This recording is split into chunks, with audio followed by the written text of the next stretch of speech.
The man Ava crossed a whole city to escape is suddenly standing in her lobby. You don't have to go back out smiling there. like he still owns her. I know a place you can stay. The only thing between them is a quiet security guard You're who's safe already here put now. his job on the line just to believe her. Thank you. And when Malik says you don't have to talk to I don't him, know what I would've Ava done. realizes this is the night she either keeps running or finally makes him leave.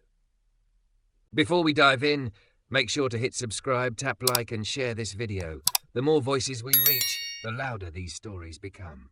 And drop your city in the comments. Let's see where love finds us. The first thing Ava Lockhart did when she walked into her apartment was count the locks. 1. Deadbolt, silver and solid. 2. Chain latch sliding into place with a soft clink. 3. Little brass bar at the top, one more layer between her and the world. She touched each one twice, fingers lingering as if reassurance could travel through metal. Only when she'd tested and retested everything did she let out the breath she'd been holding since the elevator doors opened. Safe. That word was the only reason she'd signed the lease on this place. Not the skyline view, not the open-plan kitchen, not the tiny balcony she barely stepped onto. Safety was the point. Ava kicked off her heels by the door, wincing as her toes finally escaped. She bent to pick them up, her fitted emerald dress pulling across her thick, curvy hips, reminding her of the way men had looked at her all night at the office dinner. Like she was something to be consumed, admired, assessed. She'd smiled on cue, made conversation, clinked glasses, and spent the entire evening sitting with her back to the wall. Her phone buzzed in her bag. She ignored it. The apartment hummed around her, refrigerator, faint traffic below, the radiator ticking once as it cooled. She shrugged off her black coat, hanging it precisely on the hook, everything in its place. Coats, keys, purse. It was a small ritual, but it made her shoulders drop half an inch. On the kitchen counter, the answering machine light blinked red. No one normal used an answering machine anymore. That was exactly why she did. No notifications she couldn't control. No unknown numbers flashing across her screen. She pressed play. The first message was automated. The second was a wrong number. The third was him. Ava, it's Marcus. You can't just ignore me forever. I know where you... She stabbed the stop button, heart jackknifing into her throat. The machine went silent. Her pulse didn't. For a moment, she stood frozen in the soft kitchen light, her reflection faint in the dark window, blonde hair falling out of its clip, emerald dress hugging her full, soft figure, the faint smudge of lipstick at the corner of her mouth. She looked like any other woman coming home from a long day. Not like someone who had a restraining order she checked twice before bed. I changed my number, she whispered to herself, as if reminding her lungs how to work. I moved. I'm fine. He can't get in. He doesn't know the code. He doesn't know the building. He doesn't... Her phone buzzed again. This time she grabbed it, rage momentarily louder than fear. Unknown number. Of course. Her thumb hovered. Block? Let it ring? Throw the phone into the sink and run the water until it drowned? The buzzing stopped. A second later, a little bubble appeared at the top of the screen. New voicemail. Her stomach turned. She set the phone down carefully, as if it were something that could explode. Not tonight, she murmured. I'm not doing this tonight. She poured herself a glass of water, then added 2 ice cubes, watching them crackle as they hit the surface. The ordinary sound helped. So did the way the cool glass pressed into her palm. She had a whole checklist for nights like this. Water, shower, comfortable clothes, movie she'd seen a dozen times, locks checked again before bed. She could do this. In the bathroom, she turned on the shower and leaned against the sink as steam filled the small space. The mirror fogged up, blurring her features into something gentler. She traced a little heart in the condensation, then immediately wiped it away. He'd used to draw hearts on her mirror. She stepped into the hot water and let it pound the evening off her skin. Boardroom tension, forced smiles, the way her boss had touched her elbow when he leaned too close. All of it flowed down the drain. By the time she came out in an oversized t-shirt and soft cotton shorts, her blonde hair twisted up in a messy bun, her edges felt less sharp, less breakable. The phone sat on the kitchen counter where she'd left it. One voicemail. Her brain nudged her. What if it's your sister? What if something happened? She snatched the phone on the third nudge, nearly dropping it in her hurry. The voicemail wasn't from Marcus. Hi, this message is for Miss Ava Lockhart, a calm male voice said. This is Malik from front desk security. We had a minor issue with the lobby door sensor glitching. Nothing serious, but I wanted to let you know in case you heard the alarm earlier. Also, per your request, we've updated your visitor list. If you'd like to confirm the details, you can stop by the desk any time before midnight. Have a good night. The message ended with a soft click. Ava stared at the phone. Malik. She'd seen him maybe twice in the 2 weeks she'd lived here. Tall, broad-shouldered, dark skin, calm eyes that seemed to watch the whole lobby without making anyone feel hunted. He'd checked her ID the first day like it actually mattered, which for some reason had made her exhale. He hadn't flirted. He hadn't looked her up and down. He just said, "If you need anything, Miss Lockhart, the desk is staffed all night." Now apparently he was calling to tell her the building was still safe. He didn't have to do that. The rational part of her mind knew it was probably protocol, liability, policy. Lawyers wrote scripts like that. It didn't matter. What mattered was that his voice hadn't made her flinch.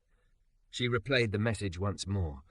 There was something steady about the way he spoke, like he was used to talking people down from panic without making them feel embarrassed. Per your request, we've updated your visitor list. She hadn't forgotten the way his eyebrows had lifted, just a fraction, when she'd walked up to the desk that first week and said, "I need to make sure one specific person can never come upstairs." "We can put him on the do not admit list," he'd said, already reaching for the form. "Full name, description, and we'll flag it in the system." She'd given him the details with shaking hands. He hadn't asked why. He hadn't said, "Are you sure?" Or, "He seems like a nice guy," or, "Maybe you're overreacting." He just nodded and said, "If he shows up, we call you and the police. You don't have to deal with him alone again." Again. The word had lodged in her chest like a stone. Now, standing barefoot on her own kitchen tiles, she realized she'd moved closer to the door without thinking, as if his voice alone had pulled her toward the hallway. It was ridiculous. It was 10:30 at night. She was in an old t-shirt and shorts that hugged her curves in ways she did not intend anyone to see. She had no makeup on, just mascara smudges under her green eyes and a faint pink mark from where she'd bitten her lip during a tense conversation at work. She was not going downstairs. "I'll confirm the details tomorrow," she told herself firmly, setting the phone down again. In daylight, in jeans, like a normal person. She padded over to the sofa and curled up with a blanket, pressing play on some forgettable show she'd watched a dozen times. People on the screen laughed and fought and fell in love to a canned soundtrack. She barely registered any of it. Her mind was stuck in the lobby, replaying a moment she hadn't thought mattered. Marcus had never liked building staff. He'd called them nosy, inferior. Once, when the old night guard at their previous place had asked if everything was okay, after hearing raised voices through a thin wall, Marcus had squeezed her wrist so hard her vision blurred. "I don't like people in our business, Ava," he'd whispered, smile sharp. "You make me look like the bad guy, and I promise you don't want that story getting around."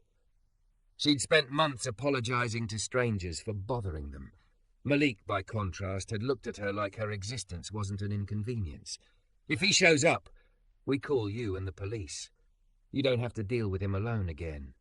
Her chest ached with a sudden, unexpected pressure. What would it be like, she wondered, to believe someone when they said things like that? To trust that they meant it, to let sincerity feel like more than a line people used when they wanted something. Her phone lit up again with a soft new notification. This time it was a text. "Front desk. Malik, door sensor issue resolved. Alarm reset. Just wanted you to know building is secure again. No emojis, no winking faces, no beautiful or sweetheart or anything that made her skin crawl. Just information. Just consideration. Just a small, quiet bridge between his world and hers."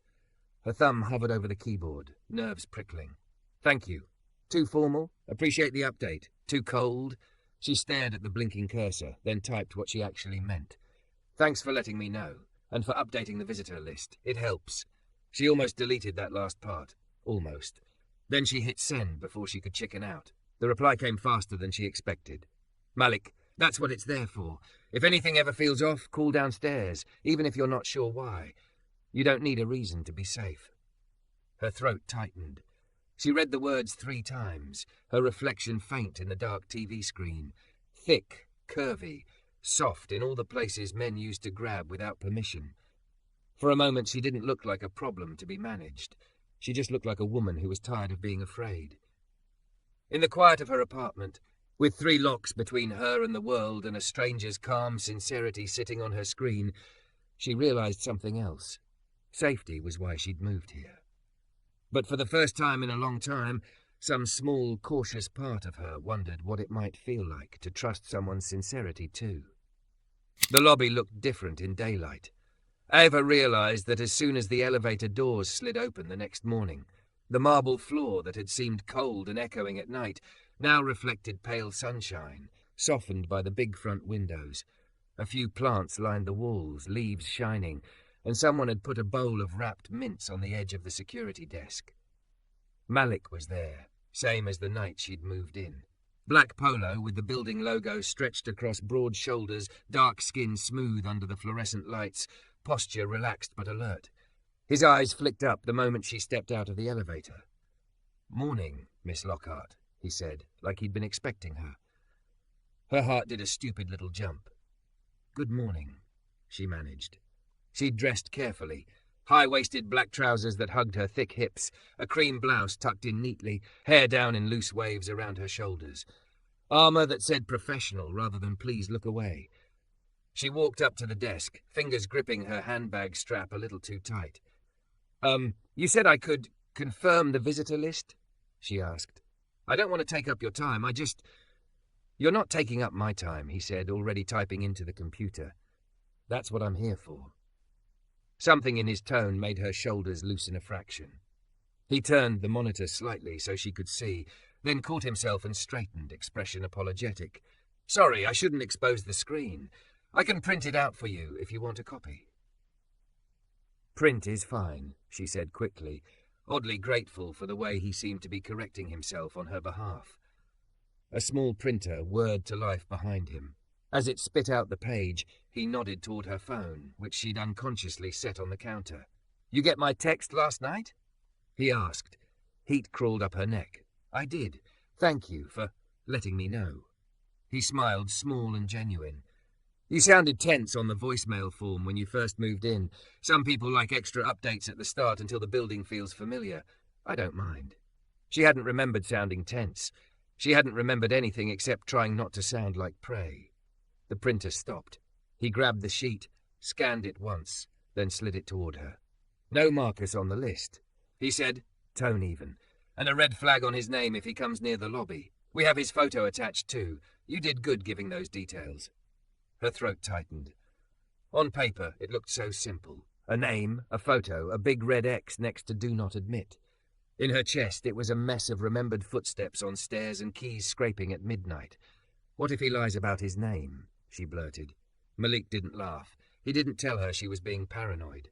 He just nodded like she'd asked a perfectly reasonable question.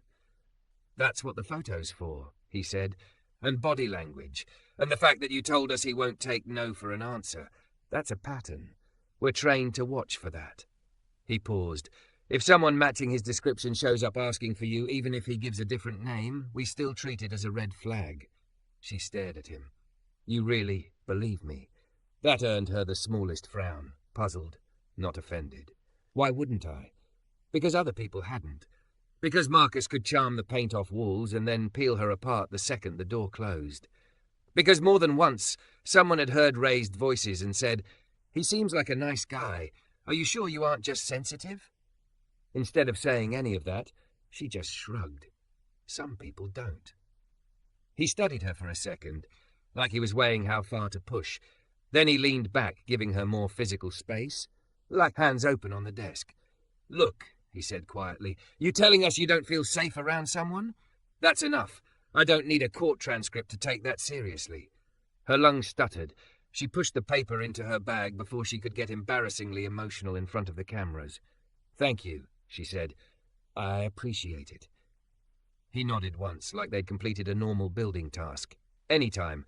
You have a good day, Miss Lockhart." She walked out into the bright street air with her pulse doing double time, for reasons that had nothing to do with traffic. By the time she got home that evening, the city felt like it had chewed her up and spit her out. Work had been a blur of deadlines and half-coded spreadsheets. Her boss had asked if she could stay late, just the two of us, and she'd smiled tight and said she had a prior commitment before retreating to the bathroom to breathe. The subway had been crowded. Twice, men had pressed too close behind her. One accidental brush against her hip in a crush of bodies had sent sparks of panic up her spine. She didn't exhale until the elevator doors closed in her building lobby. "Long day," a male voice said. Ava's eyes snapped up. A man she'd never seen before leaned against the back wall of the elevator, suit jacket unbuttoned, tie loosened, early 30s, handsome in a polished magazine way. His gaze flicked down her body, thick thighs in black jeans, soft curves under a loose sweater, then back up to her face with a smile he probably thought was charming.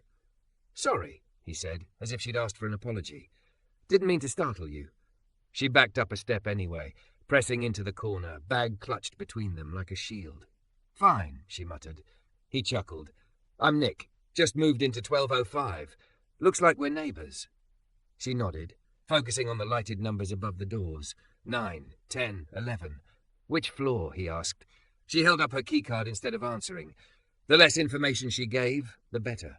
Not that it ever stopped people like him. "Ah, secret," he teased. "I get it. Pretty woman in a dangerous city, right?" He winked. "Don't worry. I'm one of the good guys." Her stomach lurched. Marcus had said that once too, right before he'd grabbed her phone and gone through every message. The elevator dinged. She darted out the second the doors parted, heart racing so hard she didn't even register if he followed. Her feet seemed to move on their own, not toward her apartment, but toward the emergency stairwell. She needed air that didn't smell like cologne and entitlement. Halfway down one flight, she realized she had her phone in a death grip. The last text on the screen was from Malik. "You don't need a reason to be safe." Her thumb hovered. She wasn't the kind of person who bothered building staff every time a man made her uncomfortable. That's what she'd been told over and over. Don't make a scene. Don't overreact. Don't ruin things for people who are just being friendly. But what if friendly felt like a trap now? Her fingers moved before she'd decided. "Hi, it's Ava in 4003. Is there a new tenant in 1205 named Nick?" Ran into him in the elevator and just wanted to check. She hit send, cheeks burning at how paranoid it sounded, then leaned back against the cool concrete wall, forcing herself to breathe in counts of 4. It took less than a minute for her phone to buzz. "Yes, ma'am," came Malik's reply. "Nick Harrow. Moved in yesterday. Background check cleared. If he made you uncomfortable, though, I can put a note on your file so any complaints are flagged together. You okay?" Her eyes stung. She slid down until she was sitting on the step, sweater hugging her soft torso, hair falling like a curtain around her flushed face. He just stood too close. "It's fine," she typed. "I'm probably overreacting." She watched the typing bubble appear, disappear, appear again. "You're not overreacting to your own nerves," Malik wrote finally. "Your body remembers stuff before your brain does. If you ever feel cornered in the elevator, you can hit the alarm or pretend you forgot your floor and ride back down. I'll see it on the camera. We don't treat that as wasting our time." A shaky laugh escaped her. Nobody had ever told her that was allowed. "Okay," she wrote. "Thanks." "You on your way in now?" he asked. "I saw you come through the lobby, but lose you on 11. She swallowed. The idea that he'd noticed when she disappeared both soothed and scared her. "Stairwell," she answered. "Needed a minute. Take the time you need," he wrote. "If you want, I can watch the hallway camera while you go to your door. Just text when you're ready, and I'll keep eyes on until you're inside and locked up." The offer was so specific, so practical, it nearly undid her. Sincerity wasn't flowers or grand gestures. It was this. Quiet, unshowy protection offered without strings. "Ready now," she typed. He replied with a simple, "watching." She climbed back up, heart pounding, and opened the door to the hallway. It was empty. The carpet muffled her footsteps as she walked toward 1403, keycard in hand. At her door, she turned the lock, stepped in, then closed it with a soft click. She set the chain and brass bar, tugged each twice. Only then did she text. "Inside." "Got you," he replied. "Have a good night, Miss Lockhart." She pressed her back to the door, phone clutched to her chest, and let herself feel the strange warmth of that simple statement. He didn't say, "I'll protect you forever," or "No one will ever hurt you again." Promises like that broke too easily. He said, "Got you. Right here, right now." Truthful, contained, sincere. The banging started after midnight. Ava woke with her heart already running, mind dragging itself up from some nightmare where fists hit doors and keys scraped metal. For a second she didn't know if she was dreaming or remembering. Then she heard it again. 3 heavy thuds, rattling her front door on its hinges.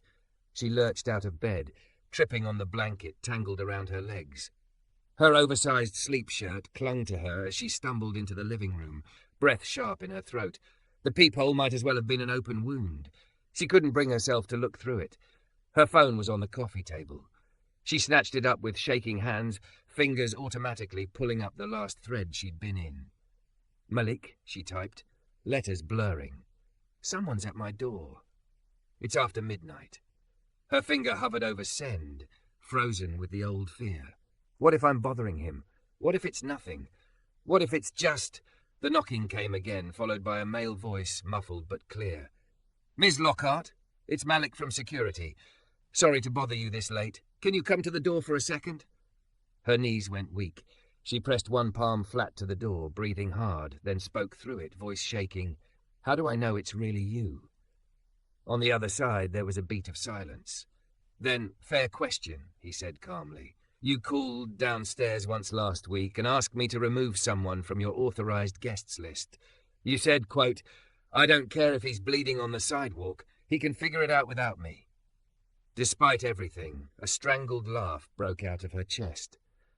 She remembered that phone call. She'd been shaking so badly she'd nearly dropped the receiver. She unhooked the chain, just enough to crack the door. Malik stood in the hallway in his black polo and cargo pants, one hand visible at his side, the other holding a small clipboard. He'd stepped back from the doorframe, leaving a clear, respectful gap. "No emergency," he said quickly, reading the fear on her face. "Fire alarm panel glitched and pinged your floor as unresponsive. We do a door knock just to make sure no one slept through it in case it's real next time. I didn't mean to scare you." Her eyes darted to the exit sign at the end of the hall, the red glow painting the beige walls. "Is anything actually on fire?" He shook his head. "No, ma'am. False alarm. Maintenance is already resetting the system." His gaze softened. "I saw you didn't answer on the first pass and figured maybe you were having a hard time with someone knocking." Heat flooded her face. "I'm fine," she lied, fingers still white-knuckled on the edge of the door. "Okay," he said. He didn't challenge that. "Still, I'm supposed to confirm you're awake and aware before I check your name off." He angled the clipboard so she could see him mark her apartment as verified, then lowered it again. "You want me to go away, I go away," he said quietly. "Just needed eyes on you, not inside your space." She swallowed, throat dry. "You came up yourself. You could have sent someone else." "I could have," he agreed. "But I'm the one who told you to call if anything felt off. Felt right that if something woke you up, you saw a familiar face instead of a stranger in a uniform." Her chest ached in a sharp, unfamiliar way. Nobody had ever thought about what would make waking up like this easier for her. They'd thought about protocols, rules, optics. Not her heart pounding against her ribs like it wanted out. A beat of silence stretched between them. The door opened just enough that cool hallway air touched her bare legs. "Why do you care so much?" she asked before she could stop herself. "It's just a job." He tilted his head. "Honestly," he said. "We had a tenant in another building years back. Kept reporting the same guy hanging around, following her from the subway. People told her she was exaggerating. One night he actually broke the lock." His jaw tightened. "I decided after that if someone tells me they're scared, I'd rather look stupid erring on the side of belief than smart at their expense." The sincerity in his voice wasn't pretty or dramatic. It was heavy, lived. "That tenant," Ava asked softly, "is she okay?" "She moved," he said. "Started over somewhere new. Last I heard, she sends the front desk Christmas cookies every year." His mouth twitched.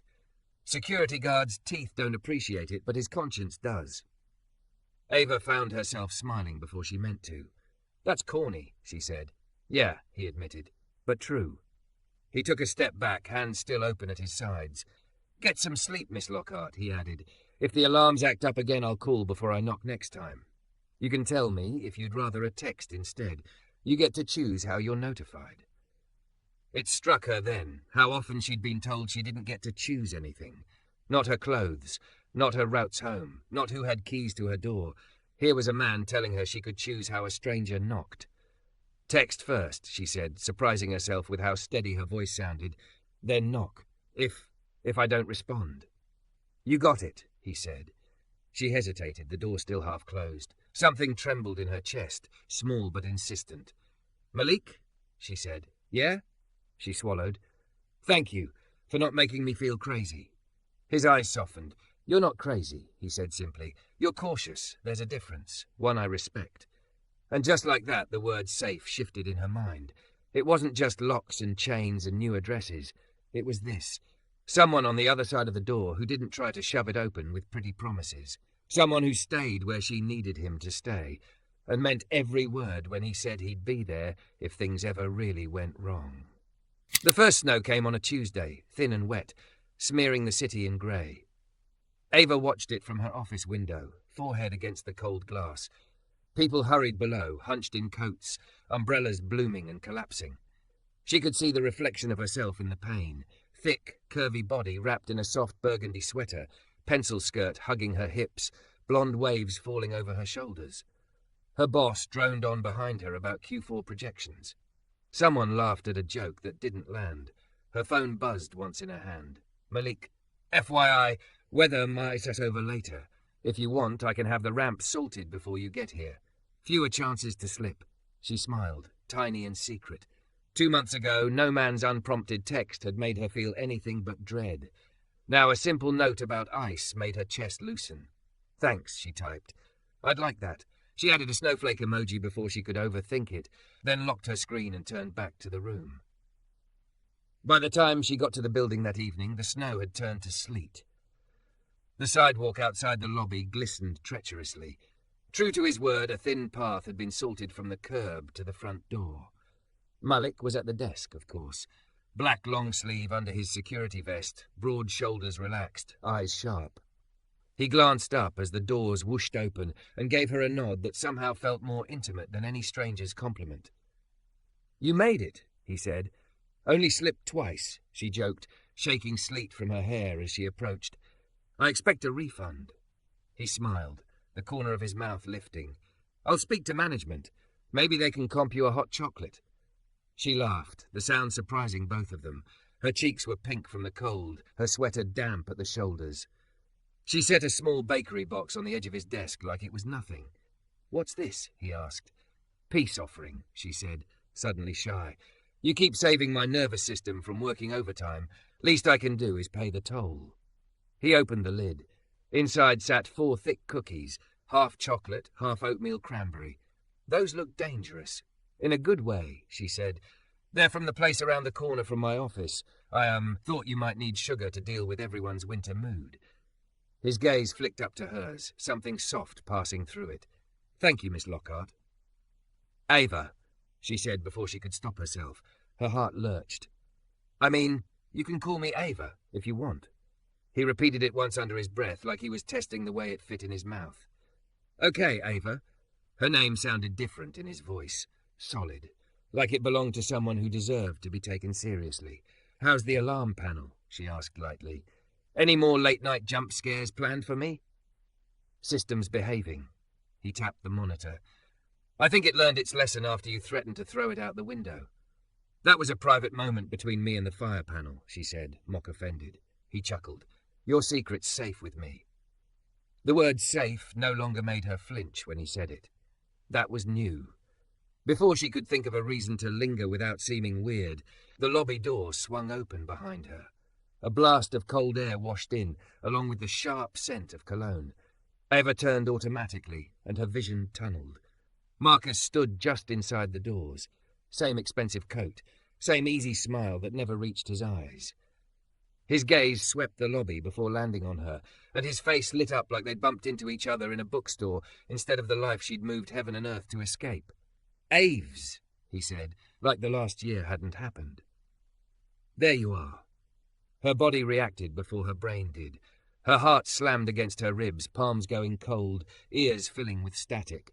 Images flashed, his hand on her wrist, the sound of breaking glass, the hissed words was, "You make me look like a monster."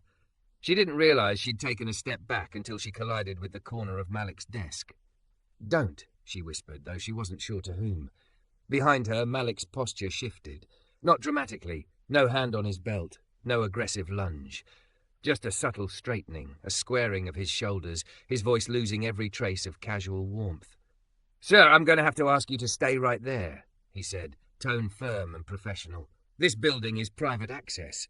Who are you here to see?" Marcus glanced at Malik like noticing him for the first time. "I'm here for my girlfriend," he said smoothly. "Ava. I'm just surprising her. You know how it is." He took a step forward. Malik's hand came up, palm open, a non-threatening stop. "Stay where you are," Malik repeated. "We have a do-not-admit order on someone by that name. I need to confirm your identity." Marcus laughed, incredulous. "Do not." "What? Come on, man. She told you some story, right?" He flicked his eyes to Ava, performing hurt. "Baby, you know I'd never hurt you. We just lost our way." His voice slid under her skin like oil. The lobby started to tilt. "Ava," Malik said quietly, without turning around, "would you like me to handle this? You don't have to speak to him." The simple question landed like a lifeline. She gripped the edge of the desk, feeling the rough plastic under her fingers, and focused on Malik's back, broad, steady, between her and the man who once owned every key she owned. I don't want him here," she said, voice shaking. "He has a restraining order." Malik nodded once, the movement small but decisive. "Okay," he said.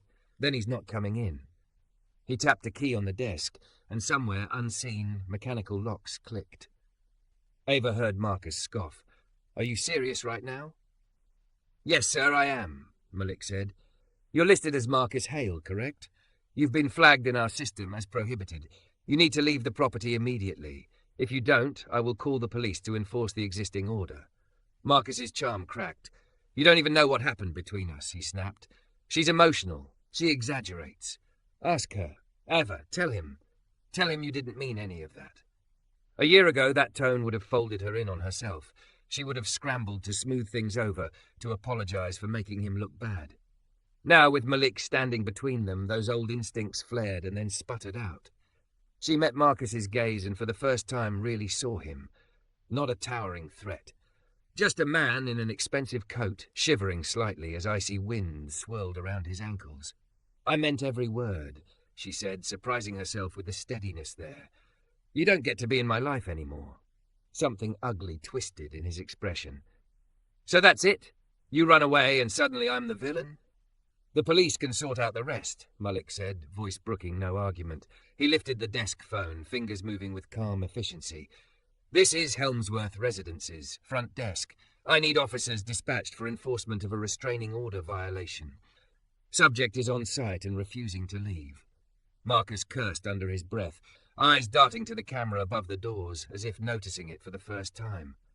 "You really going to do this, Av?" "You should go," Ava said, cutting him off. "Every second you stay, you're proving why I left." For a heartbeat, they just stared at each other. Her heart was hammering, but beneath the fear, something else took root. Anger at all the nights she'd believed she owed him softness. He turned in a huff and shoved the door open, storming out into the half-frozen street. The door swung shut behind him, muffling whatever parting shot he tossed over his shoulder. As soon as the glass closed, Ava's knees buckled. Malik caught the movement in his peripheral vision and set the phone down, stepping around the desk, slowly, carefully. "I'm going to stand right here," he said, stopping an arm's length away. His hands were visible, open, fingers spread. "Is it okay if I stay while you sit down?" She nodded, throat too tight to speak. He dragged a small chair from the wall with his foot, never turning his back on either her or the door, and guided it toward her with a gentle nudge. She sank down, burying her face in her hands. The sob came out of nowhere, torn from somewhere deep. Months of clenched shoulders and swallowed apologies crashed into the marble lobby. "Hey," Malik said softly. "You're okay. You did really, really well." I hate that I'm shaking," she gasped, half laughing, half crying. "I hate that he still—" "Your body remembers," he said. "That doesn't mean he still owns you." She peeked at him through her fingers. "How do you talk like that? Is there a script under the desk?" He smiled faintly. "No script, just practice. My kid sister went through something similar. Took a while before she believed she was allowed to be angry." "You have a sister?" The question felt absurdly normal, jarring her out of the panic. "Two," he said. "Both stubborn, both smarter than me. Both would be very mad if I let any man like that get near them." The mention of his sisters grounded her more than any deep-breathing app ever had. Outside, sirens wailed faintly, growing louder. "Officers will want your statement," he said gently. "You don't have to come outside if you don't want to.